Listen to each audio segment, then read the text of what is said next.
안녕하세요. CSI의 부름을 받고 달려온 오로라입니다.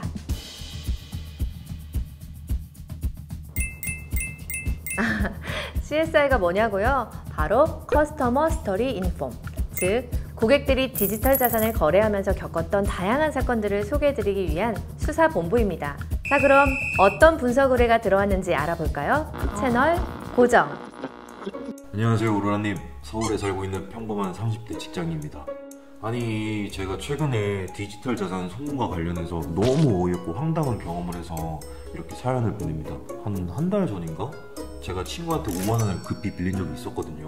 시간이 좀 지나서 빌렸던 돈을 이제 갚아야겠다고 생각하던 그때 이게 마침 제가 해외 비거래소에서 디지털 자산 선물 거래로 수익을 좀 보고 있었어요.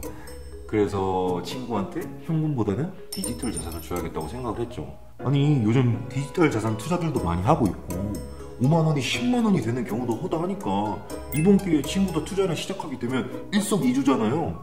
그래서 디지털 자산으로 돈을 갚으려고 마음을 먹었죠. 그래서 바로 해외 비거래소에서 얻은 수익을 원화 거래가 가능한 국내 가상자산 C거래소로 5만원 상당의 비트코인을 송금을 했는데 친구가 입금받아야 할 거래소에서 입금 실패가 뜨더라고요. 아니 뭐야 왜 이런 거야 하고 막 엄청 당황을 했죠.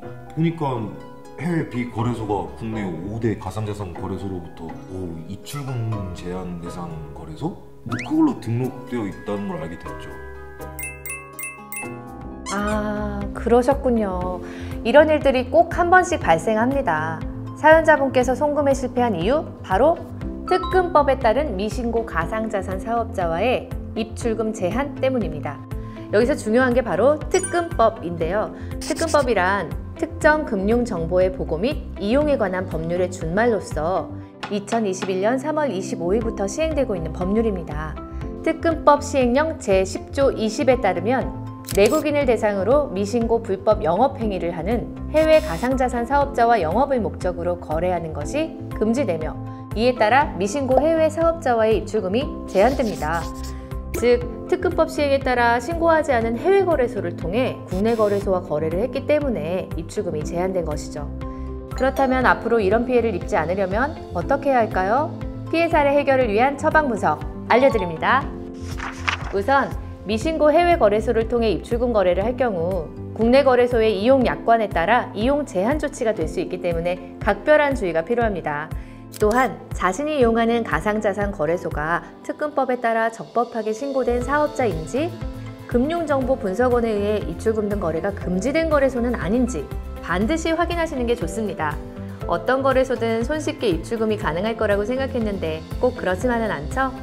미신고 해외 가상자산 사업자와의 입출금 거래는 금액에 상관없이 어떠한 경우라도 제한되며 반환이 되더라도 상당히 번거로운 증빙 절차가 필요하기 때문에 입출금 하시기 전에 내가 이용하는 거래소의 입출금 거래 제한 대상 거래소 목록을 다시 한번 확인하셔야 합니다. 잠깐, 하나 더. 이 사례와 직접적인 연관이 있는 것은 아니지만 디지털 자산 입출금과 관련해서 여러분들이 꼭 아셔야 하는 개념이 있습니다. 바로 트래블 룰인데요. 현재 국내 디지털 자산 시장은 2022년 3월 25일부로 특정 금융거래 정보의 보호 및 이용 등에 관한 법률 개정안에 따른 트래블 룰을 시행하고 있습니다. 트래블 룰이란 불법 자금 세탁을 방지하고 테러 자금을 추적하기 위해 국제 자금 세탁 방지 기구가 가상자산 사업자에게 부과한 의무인데요. 사업자 간 디지털 자산을 전송할 때 거래인의 실명 등 관련 정보를 모두 수집하는 정책으로 보내는 사람과 받는 사람의 고객 정보까지 같이 보내도록 하는 규정입니다. 트래블 룰을 준수하지 않거나 출처가 불분명한 입출금 건은 반영이 되지 않고 반환 또는 번거로운 증빙 절차를 거치기 때문에 유의해 주셔야 되고 각 거래소별로 입출금 가능한 가상자산 사업자나 트래블 룰이 적용되는 입출금 금액이 다소 다를 수 있으니까 가능한 사업자 리스트와 입출금 기준 사항을 꼭 확인해 주시기 바랍니다. 여러분들 조금 어려우신가요? 하지만 한번 알아두시면 편리하게 이용하실 수 있으니 이번 기회에 참고하시면 좋겠습니다. 아직 사연이 끝나지 않았으니 좀 더 들어볼까요? 아니 그래, 송금 실패니까 당연히 C거래소로부터 5만원 상당의 비트코인이 나한테 들어올 줄 알았는데 무슨 2만원 상당의 비트코인만 들어오더라고요. 바로 고객센터에 연락해보니까 비트코인 송금 시 발생하는 출금 수수료가 빠져서 뭐 이렇게 했는데, 아니 제가 그걸 어떻게 알았겠냐고요. 나 진짜 얼마나 어이없던지. 아, 그러셨군요. 모르고 이런 일을 당하면 화가 나죠. 우리 사연자분께서는 비트코인을 보유하고 있던 거래소에서 사연자분께 비트코인을 재송금 반환을 할 때도 출금 수수료가 발생하는 걸 모르셨나 보네요. 자, 앞서 말씀드린 대로 미신고 해외 가상자산 사업자와는 입출금이 불가능하다고 한 거 기억하시죠? 불행 중 다행인 것은 다소 번거롭지만 반환 처리는 가능하다는 것입니다. 다만 반환이 되더라도 비트코인 출금 수수료가 발생한다는 점은 꼭 인지하셔야 합니다. 각 거래소별로 반환 과정은 조금씩 다르지만 제출한 증빙자료 확인 후 출금 거래소의 동일 명의 지갑 주소로 반환이 되는데, 이때 전송 수수료가 차감됩니다. 비트코인 같은 경우는 각 거래소별로 다음과 같이 출금 수수료가 차감됩니다. 현재 시세 기준으로 약 2만 원에서 3만 원의 손실이 발생할 수 있으니 꼭 참고하셔야겠습니다. 아, 그냥 현금으로 줄까 순간 생각을 했는데, 아니 뭐 이미 디지털 자산으로 주겠다고 마음은 먹었고 오기도 생겨서 제가 가입한 국내 계정에 있는 거래소로 친구한테 비트코인을 다시 보내려다가 이게 뭔가 부정 탈 것 같은 거예요. 그래서 이번엔 5만 원 상당의 이더리움을 송금하기로 했죠.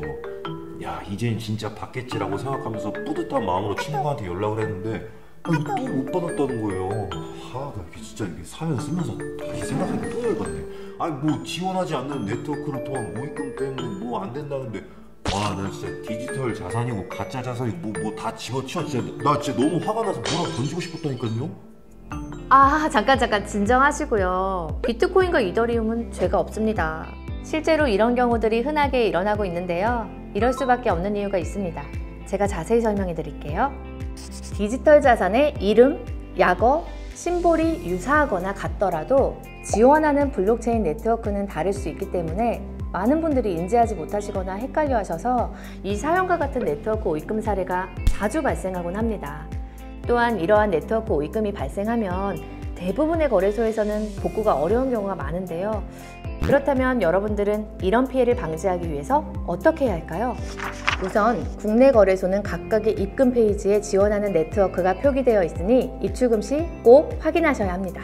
또한 메모 아이디 및 데스티네이션 태그로 식별하는 디지털 자산 지갑 주소를 잘못 기재하거나 누락하는 경우가 자주 발생합니다. 지갑 주소는 올바른지, 기재사항은 빠뜨린 곳은 없는지 다시 한번 확인해 주시고 전송해 주세요. 그 외에도 다양한 오입금 사례나 유형별로 정책이 다른데요.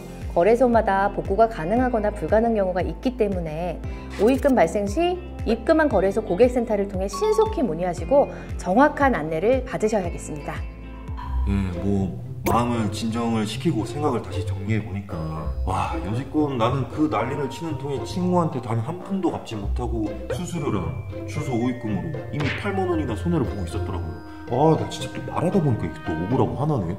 이게 근데 저도 포기할 법을 한데 이게 오기가 생겨서 현금으로 더더욱 주기가 싫어지더라고요. 그거 아시죠? 감정이 폭발하면 이성이 마비거든요. 네가 이기냐 내가 이기냐 이러면서 이더리움으로 네트워크 주소 꼼꼼히 확인하고 다시 5만 원 상당의 이더리움을 전송하는데 성공을 했습니다. 전송 확인하자마자 친구한테 전화해서 야야 받았냐? 이렇게 막 물어봤죠. 드디어 친구가 받았다고 대답을 하더라고요. 와, 나 진짜 너무 뿌듯해서 막 소리 지르면서 야 드디어 갔다. 내가 이거 너한테 보내려고 얼마나 많은 투자와 노력을 한지 아냐? 막 이랬죠. 제가 좀 오버했나요? 어쨌든 이렇게 뿌듯한 제 얘기를 듣고 오로라님은 어떻게 생각하시는지 궁금해서 사연 보내드립니다. 아니, 그러면 빌린 돈 5만 원, 반환 송금 수수료 3만 원, 오입금 실수로 5만 원 정도 총 13만 원을 쓴 거네요. 아, 처음 이렇게 디지털 자산을 이용하다 보면 이런 실수들이 많이 일어나죠. 이 사연을 거울 삼아서 여러분들은 이런 실수가 없으시기를 바라겠습니다. 아, 여러분, 채널 고정 아직 끝나지 않았습니다. 저희 제작진이 그때 당시 사연자에게 입금받은 친구분을 만났다고 하는데요. 그 후의 이야기 너무 기대되는데 한번 들어볼까요? 이게 정말 말이 되나요, 여러분? 어떻게 이 모든 일들이 이 두 분한테 몰릴 수가 있죠? 결국 친구 A분이 친구 B분에게 총 보냈지만 돌아간 돈은 여러분들도 이 점 유의하시면서 거래하시길 바랍니다.